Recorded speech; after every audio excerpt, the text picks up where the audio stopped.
Welcome to the Untrapped podcast, where we're motivated and inspired about success, small business, and personal development. And now, Keith Kalfas.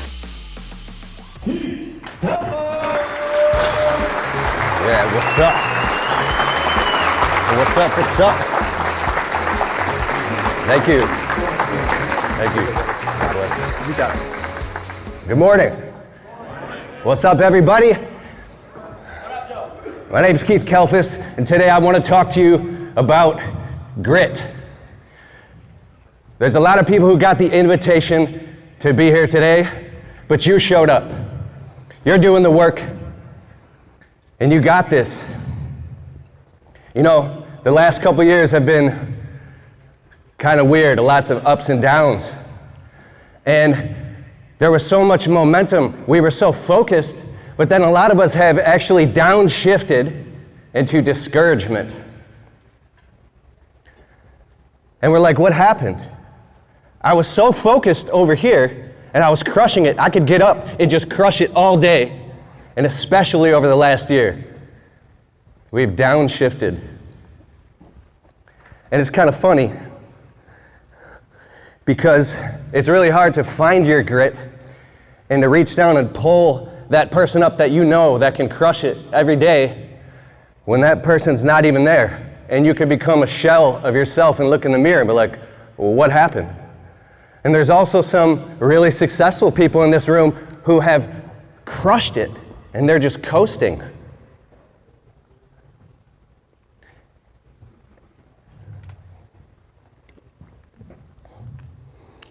So today, I want to tell you some powerful stories about how I found my grit and how I found my grit in honoring and putting God first. It's changed my whole life. I can feel the energy in the room today. It's palpable. This is the 6th year of Lawntrepreneur Academy. And people come here and they have conversations that get their lives changed. But we're here right now. Who's ready in Lawntrepreneur Academy today? Let's get it. So year 6 of my landscaping business, bro, I thought I had it dialed in. I thought I had it figured out because I had been through the ups. I've been through the really low lows. I've been through the discouragement, the breakdowns, the depression, and then I came back up. I've taken the online courses. I've been to the events around the country. I've read the books. And this time, this spring and this summer, I hired some new people. I went out, I said, that's it. I got my sales system down. I got my processes. I know how to communicate and articulate and how to build rapport with customers. We've got the CRM. I understand how contracts work. I understand change orders. I understand we're licensed and insured, all that. Everything is legit. I'm like, bro, I'm bulletproof. I got this now because I want to take care of my family and take everything to the next level, right? You get to the point where you're sick and tired of your own story and you're just an effective executive. So I go out, we're crushing it, and I get a call, we answer the phone, qualify the customers over the phone, and I show up, you know, I'm pumped. I got my shirt tucked in, embroidered shirt, nice hat, my truck's clean, and these customers, they want a quote. The husband and wife are there, so that's good. This is a good sign already. And I start walking around the property already with them, and I have good vibes immediately. I'm like, yes, I got this in the bag, right? Because I'm not showing up to just waste my time or their time. We're showing up to get a signature and a deposit check and book them. Let's go, right? So I walk around the property with these customers, and immediately I'm very, very calm, present, listening to them, describing their wants and needs. The entire property was completely overgrown, by the way. I mean, so much work needed to be done. Where there was garden beds with all the decorative stone, there's weeds growing through it, there's juniper shrubs come all the way out past the garden bed onto the grass. The crabapple trees are just looking crazy.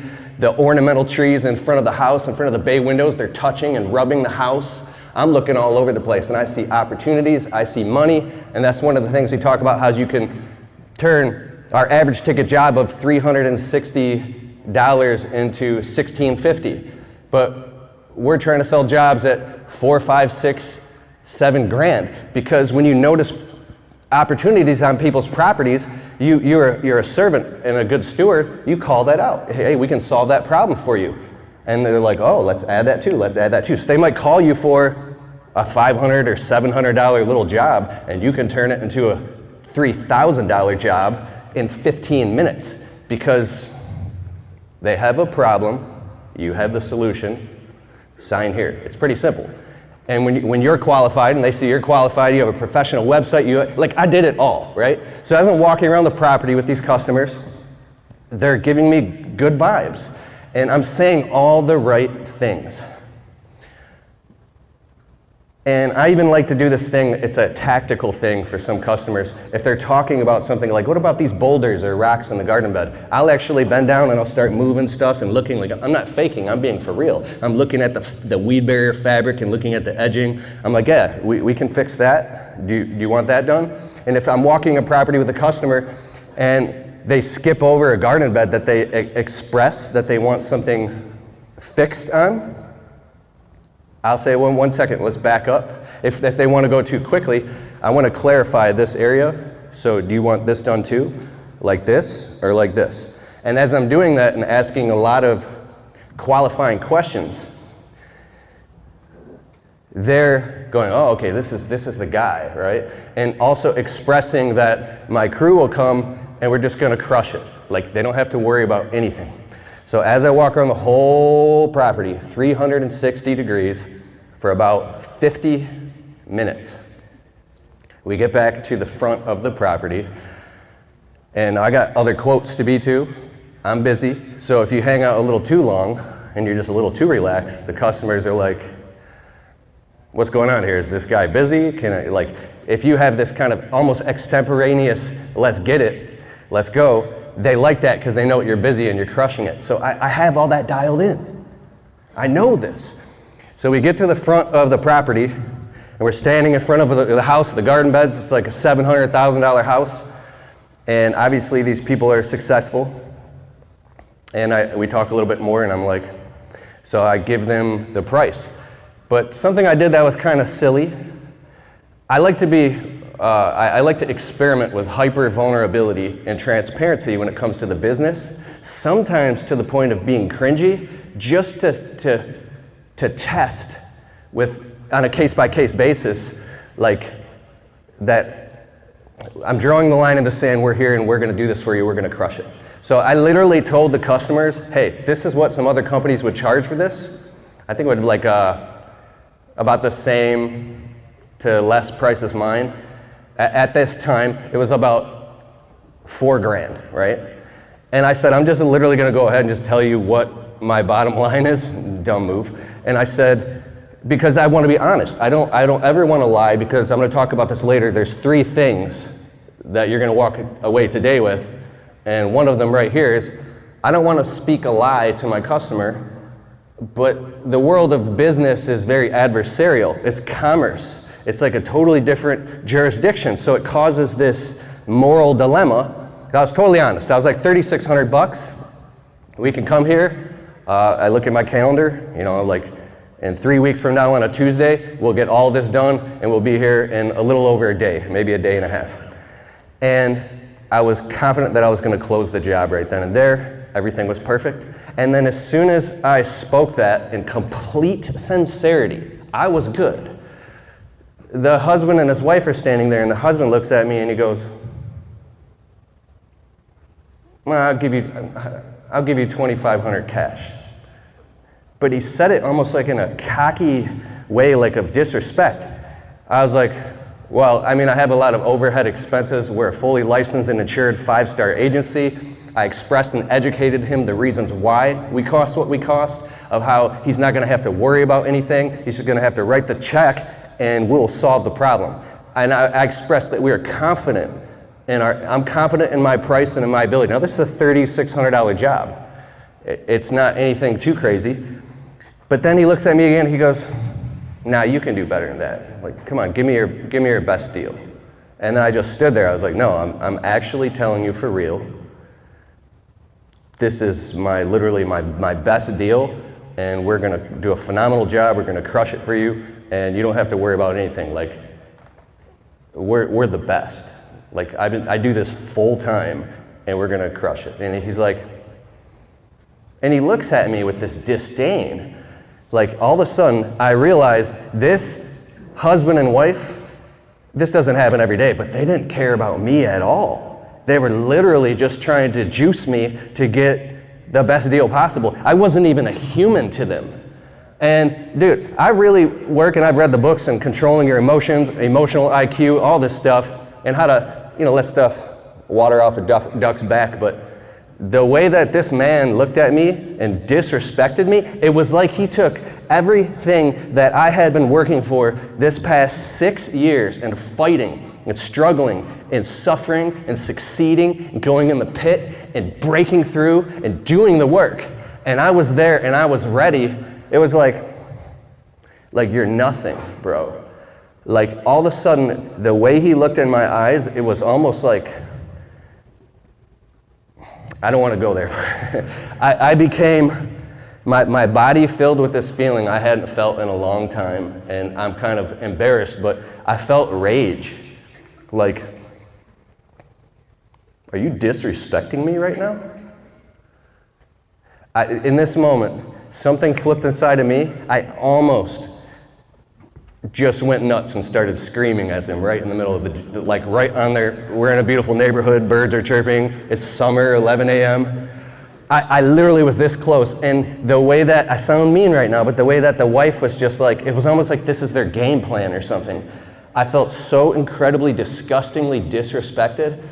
It was like I was this close, I felt it. I feel it right now. I was like, I just wanted to, and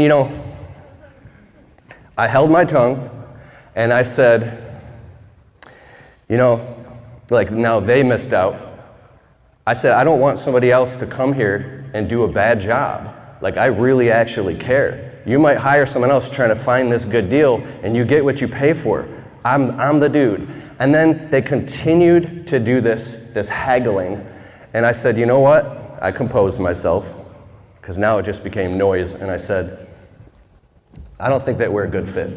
So I hope you have a great day, and I hope that everything works out, and I have other quotes to be to, and thank you very much. I was a little nervous. I was like, but take care and have a great day. And as I try to leave, they start to haggle me more.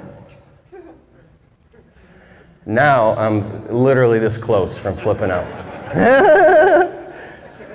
So I want to interject something real quick.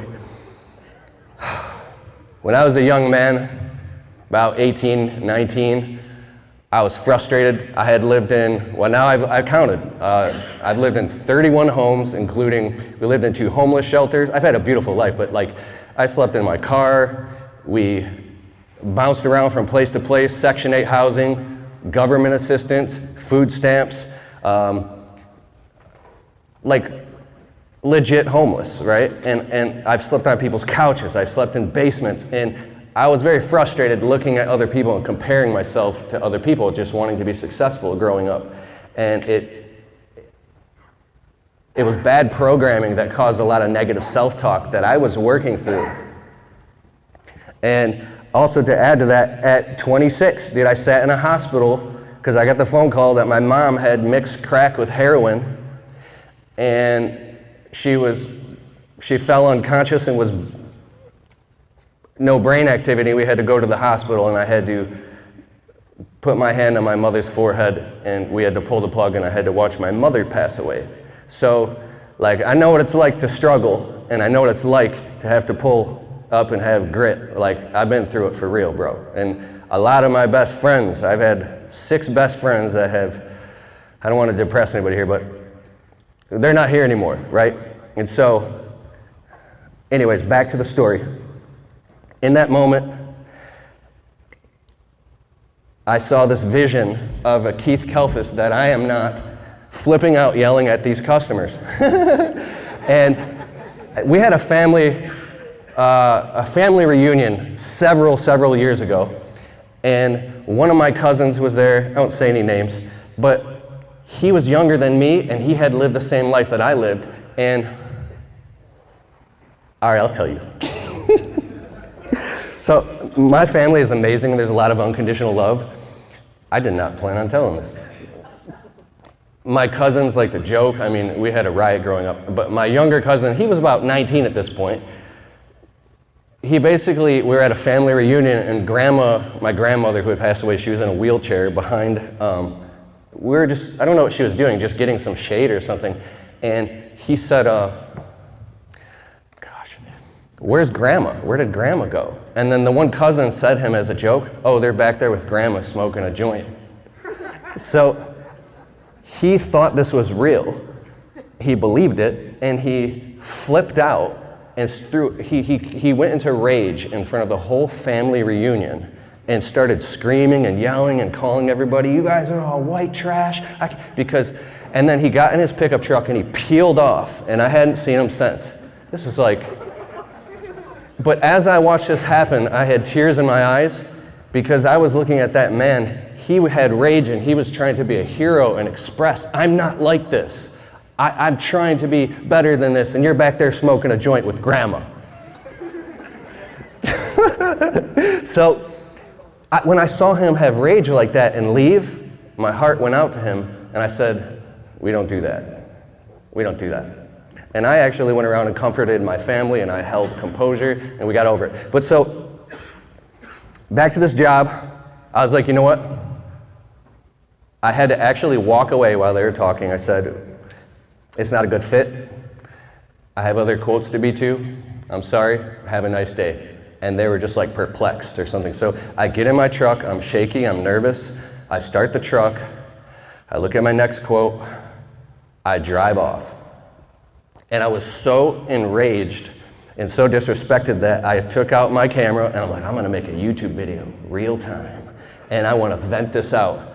And so I did vent it. I told the story really quick. I was gonna have him play it here, but it's not a good look because I actually took the video down because it went nuts. It got like 21,000 views within 35 minutes of people in the comments saying, yeah, get him, Kelfas, yeah, bro, get him. Dude, I looked, and there might be someone in here that's seen that video. And like, I literally looked in the camera and I was like, don't you disrespect me. Don't you disrespect me. Like I was losing it. And I vented all that out. And I had to pull over in my truck because I was so pissed off, I was shaking. And I had to recompose myself because I had other quotes to be to. And I know that no matter what you're going through or how a customer treats you, it's never, ever, ever admissible or okay to have a negative energy with the next customer. It's not their fault. That might be a jackpot job, right? You have to maintain your composure and be responsible for the energy that you bring around people or in an environment. So I maintained my composure and I sat in my truck and I just meditated. And then I started to break down because of the discouragement came in. And I thought about, kind of when you're living moment to moment, breath to breath at times, or you have anxiety, one failure or one thing that doesn't work out can feel like it's happening everywhere at once. Like, oh, this is the direction this is heading. I can't afford this right now. I need this to work. And so I sat in my truck and I was broken. It was like it signaled all of the reasons of the negative self-talk that told me why I wasn't worthy. And I've heard about, my other friends. I just get off the phone with another friend. He's like, bro, we just did 5 million. We did 165,000 this week. And I was like, and that's one of the other things I'm going to talk about, the third thing. So me going through this while hearing about other people crushing it was eating me alive. It was ripping me apart. I was in the pit, bro. So I got it together and I went to the next quote. Guys, if you need a sick website for your business, look no further than Durable.co. Durable's AI website platform builder will build you a website template in 30 seconds. So fast You just type in your industry, for instance, build me a landscaping website. It uses the power of AI to generate an entire website with all the professional sections and everything. And now you've got the hardest part done. Now what you have to do is go in and fill in your pictures, your company info, your colors and fonts, and make the copy match your business. And you work on it. But it's the quickest way to build a website. And I'm really proud that we have a new sponsor, and I'm an ambassador of durable.co, that they even gave me a discount that will save you 30% off your first 3 months. Go to durable.co and sign up, build your website for your business. It's totally awesome. And in the checkout, there's a promo code. Put in promo code Keith30. Keith30 will save you 30% off your first 3 months. Build your durable website today. Super excited, and enjoy the show. And this is where we set the demarcation line. This is the difference that makes the difference.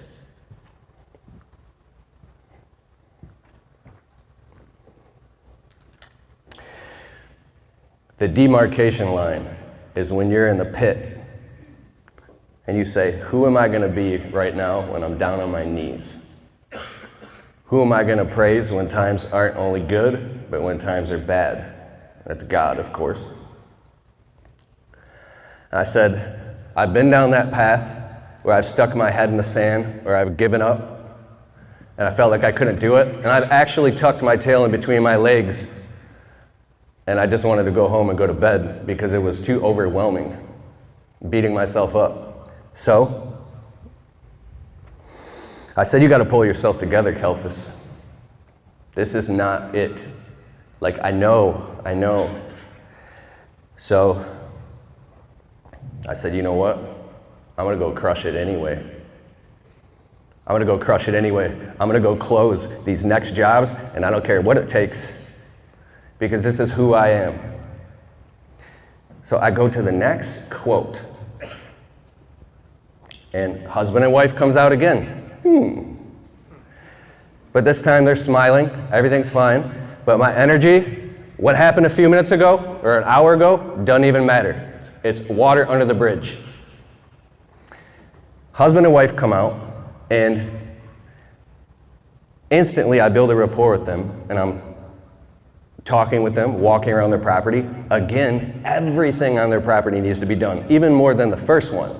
Like I was talking about the garden beds and the rocks and stuff growing through. They had these huge arborvitaes that go around the pool. In Michigan, there's tons of pools with arborvitaes that are 28 feet high, and they all need to be trimmed. And if you have the proper tools and you have the work ethic, you can make a lot of money and do a lot of landscape redos, installs, rip out, redo garden beds. These people needed it all done. So as I'm walking around the property, very confident, I'm just listening, stopping, listening, and I said, we can do all of this for you. We can totally do this, we can crush it. And I asked qualifying questions, and the customer, he had the sense that he just knew that I was the right guy for the job. So with my grit and with my guts and my determination and with my confidence, I stood there and I said, you're looking at, it was like $16,500 right now, and we can come out here in 2 weeks on a Monday and get this thing started. And he looked at me, he goes, if I pay you an extra, I think it was 4 weeks out or 5 weeks out, we were really booked. He goes, if I pay you an extra $1,500, can you get out here a little sooner? I was like, well, let me look at my calendar. This doesn't happen often. So I look at my calendar, I'm like, it's gonna be tough, I don't know. Because money, when someone dangles money in front of you, you have to behave like, you have to be, integrity comes first, it don't matter. So I say, well, that's really nice and I appreciate your consideration and your offer, but matter of fact. So we were able to come out there in 2 weeks on a Monday and start. We had some commercial property, we could just move it around. And we started it, and then there were some change orders and it was $19,500. Boom, sold. On the spot in about 15, 20 minutes with a signature and a deposit credit card transacted through our CRM. And it was done right then and there on the schedule, booked with a deposit check, and it was easy. I was like, boom, let's get it. So here's what I did. I walked around the property of the customer, and I want to actually tell you what was part of that job.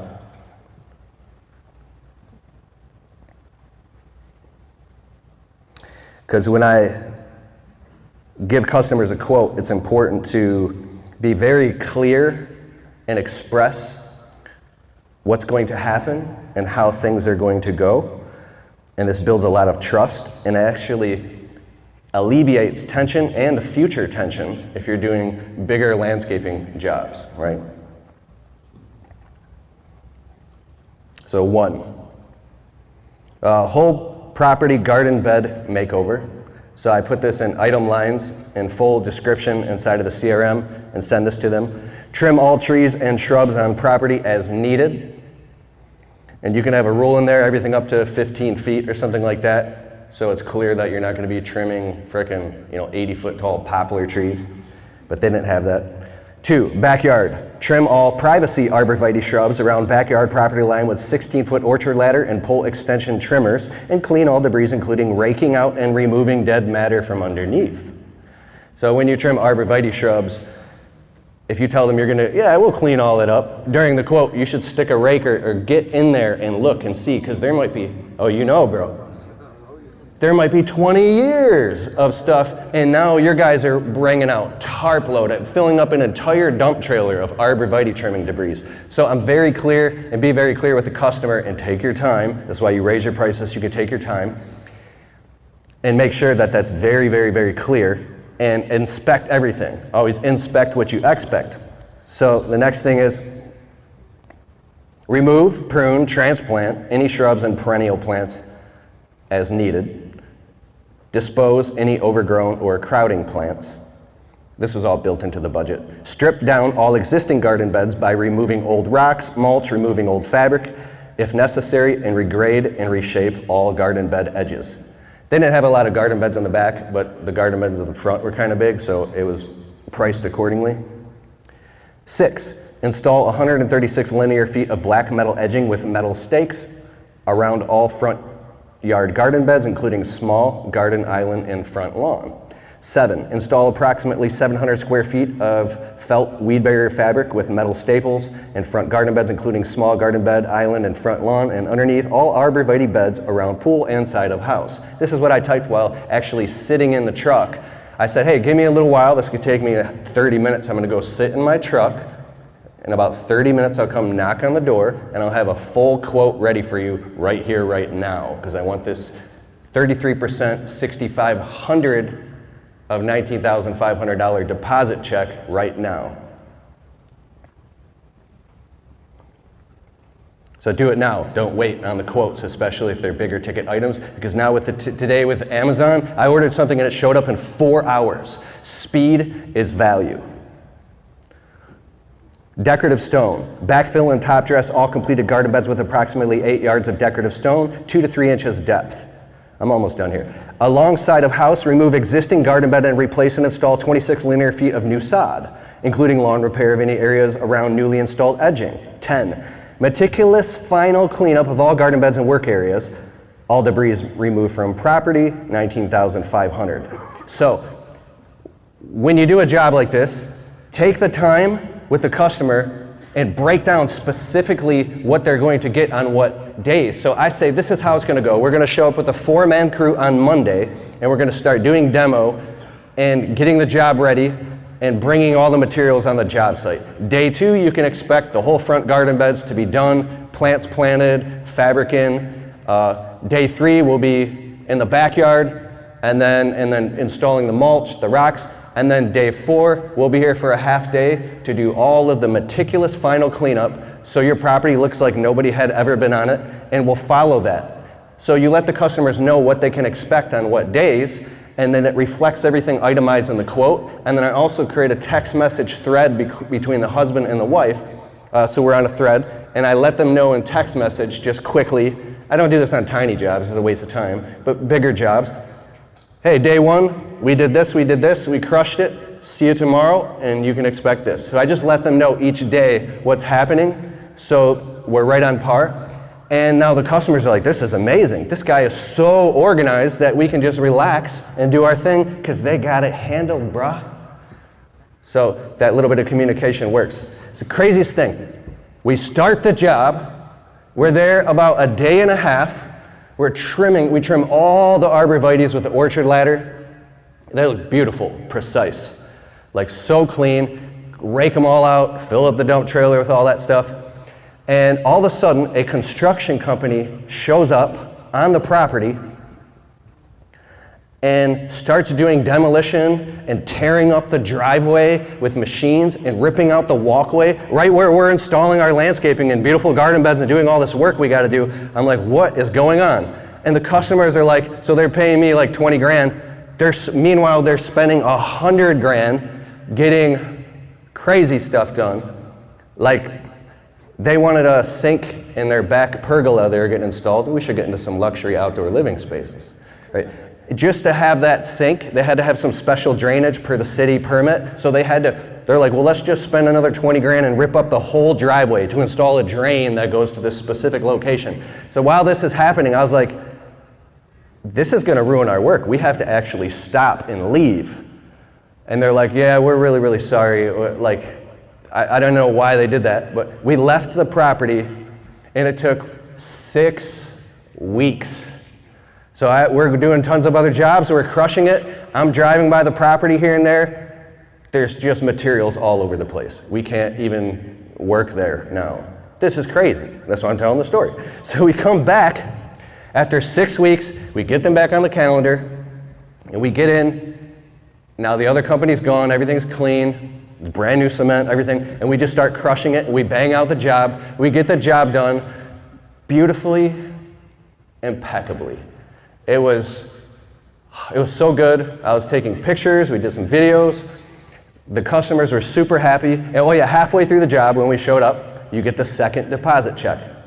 Another 33% with the signature. Boom, boom, boom. I got another $6,500. And now, at the end of the job due upon completion, right on the spot is your final check. It's in the contract. No like net 30, net 45. I understand if you do commercial, it's different, but I'm trying to get paid now. So I tell the customers, at the end of this job, we're gonna do a final walk around. And I want my guys to have like literally buckets with their fingertips, any little microscopic pebble, blowing down everything. I want everything so precise that when the customers walk around, they're like, this is amazing, wow. And I'm not physically doing that. My guys are doing that while I'm relaxed. They're happy, they sign off on the job. Like that's what it's supposed to happen. But the weirdest thing happened. We finished the job, and now I'm trying to get a hold of the customers. I can't. They're not coming outside. I'm knocking on the door, they're not answering the door. I'm calling them. They're not picking up, so I text them. So when somebody owes me money, I'm not like crazy or anything, but I'm on top of it. If you don't pay me, you'll be getting a text every 24 hours, you'll be getting an email, you'll be getting reminders to the point where it's like, ugh. So I stay on top of that, we should do that. So I wait a day, my emotions start getting like this. I'm like, dude, that's $6,500, that's a big chunk of our profit. Why are they not responding? Okay, maybe something happened. Maybe they have a family issue. I don't know, you have to stay calm when somebody owes you money and not freak out. Stay calm, because you will put gray hairs on your head by freaking out. I know this. Stay calm. Now a few more days goes by and they're not paying me. If you are looking for the greatest software ever to run your business on, go to getjobber.com/Keith. You can create proposals, invoices, collect payments, and track your entire business directly on the Jobber smartphone app. If you want to get a totally free trial of Jobber right now, open your browser, type in getjobber.com/Keith, and after the trial, if you decide to sign up with Keith's link, you'll automatically get 20% off your first 6 months. So what are you waiting for? Go to getjobber.com/Keith. I'm calling them right now. I call them again. They pick up the phone, and the husband and wife are in. They're driving, and they have me on speakerphone. And I was like, hey, what's going on? It's Keith. We finished the job. You guys seem very happy. I just wanted to see if we can square up. And they were nervous. I'm like, what's going on? They said, well, we know that we're holding your final payment because we're kind of upset. I was like, what? They said, while you were gone finishing the job somewhere over the weekend, some other arborist, some tree company came and they offered to give us a quote. And they looked at our property and they went in the backyard and they saw the arborvitae shrubs that you guys trimmed. And they said, now this is the middle of really hot August. It was heat advisory, no rain for like weeks. They said that this other arborist company said that you guys had put our shrubs into shock by over trimming them, and that it's gonna cost us $8,500 to fix them. I was like, huh? So I said, I'm coming to your property right now. I show up at their property, I'm with the husband and wife, and I'm standing where the arborvitaes are, and I'm looking, everything is like looking green, it's looking fine, but it's also really, really hot out. I'm like, so what did they say again? So they repeat it to me. I'm like, was this guy a certified arborist? They're like, we don't know. But they said that the only way to fix this is, these shrubs are 28 feet high, was to cut 12 feet off the shrubs, to bring a spider lift in the backyard and top the shrubs by 12 feet, and it's gonna be all this crazy work, and it's the only way. And I'm looking at these people like, you kidding me, bro? Like, so I'm sitting here listening, and they don't trust me all of a sudden. I thought we had trust. I say, wait a second. Now they're just nervous. They don't know. They're naive, right? And this is a moment where I had to reach deep down inside and pull out my what? Grit. My grit. My what? Grit. My grit, bro. I had to stand up for myself, and I don't normally do this. It's easier to turn the other cheek. So they needed to hear it back. I said, wait a second. You told me, like, I just spent the last 7 weeks knowing you. I know we don't know each other that well, but we were laughing. We've crushed this whole job. We did a great job. Everything's fine. You researched my company before you hired me. You called me and chose me. And why did you choose me?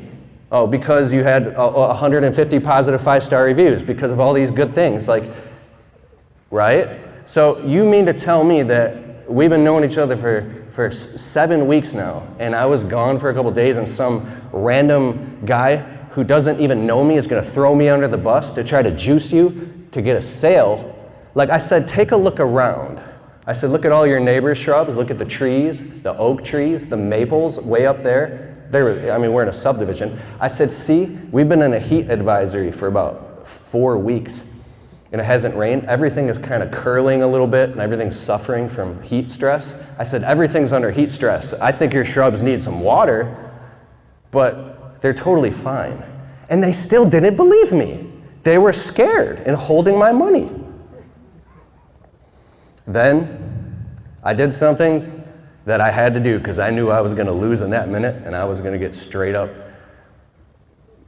ganked.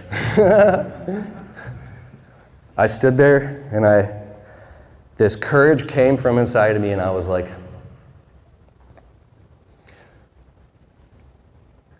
you're going to believe some guy over me? This is bullshit.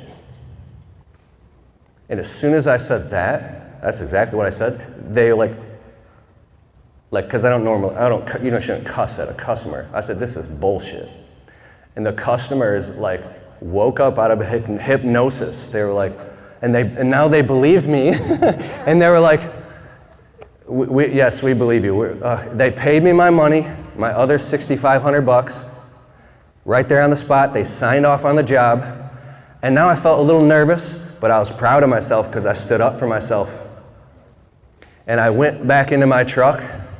I was like, whew.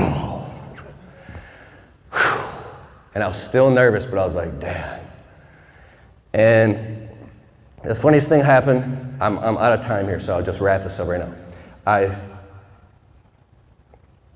It was a few months later. Oh, a few weeks later, I drive by, everything's still beautiful, the shrubs are fine, they're growing like crazy. They need to be trimmed again. But I'm in a restaurant with my wife on date night. We do date night every single Tuesday night without missing, no matter what. We put God first, we put our marriage first, bro. There's no other way to do it.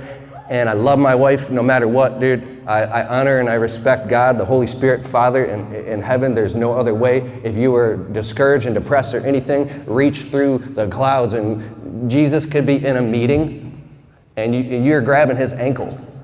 Like, I need you right now, God. And if you do it with a contrite heart and a complete spirit of surrendering and say, you know what, I'm just gonna give this a shot and 100% just surrender right now. And I pray for anybody in this audience who's going through anything, that any stronghold be broken off you right now in the name of Christ Jesus, right now. I mean it 100%. It is broken right now. It is broken. So I'm sitting in the restaurant with my wife, and I look across, and there's the husband and wife, my clients. They're just sitting there peacefully eating. And I was like, honey, those are the people. No, they're really nice people. They didn't mean to cause me any harm, but they were just nervous, right? It's understandable.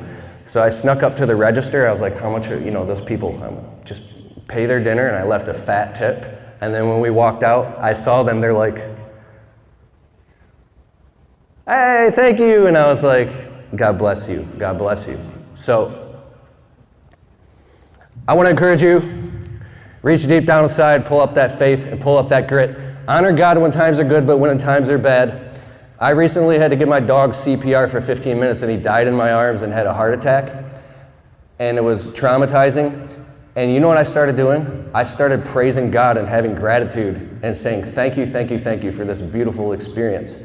Like, I'm telling you right now, you have everything that it takes. You have it inside of you. This right now is the demarcation line that you choose to, in this moment, you don't tolerate not what's going on out there, but also what's inside of yourself, anything. And your tongue is a sword. Don't speak negativity. Don't do it behind other people's backs, and don't do it about yourself. Be very careful what you say, because everything is being documented and it's being written. Be very careful what you say. Honor God above all. And then the third thing, because I have to get off here, is don't compare yourself to other people. I don't have time to tell this story, but I recently heard about somebody that I looked up to a lot that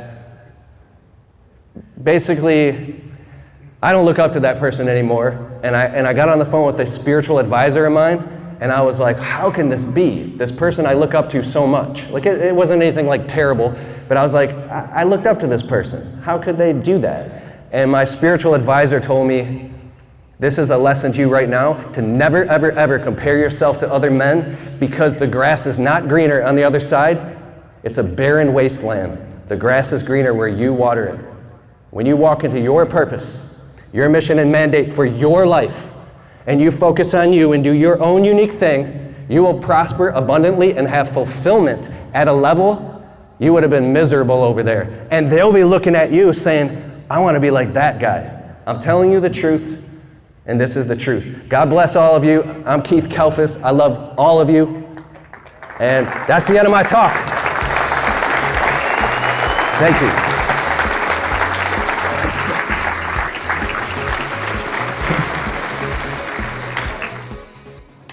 I just got off stage, and I just want to say, when times are tough, you need to honor God and pull up and have that grit. Grit. Today's the demarcation line where you decide that you're changed. You got this. Peace. I hope you liked the show. And if you like the Untrapped podcast and you get value from it, can you please take a minute and go over to Spotify and leave it a well-worded positive 5-star review? It helps boost the rankings on Spotify so the show can get to more people. Therefore, these messages can get out to more people and inspire more people so then they can go out and start their small businesses and crush it and get to the next level. It's a huge deal. All right, I'll see you in the next show.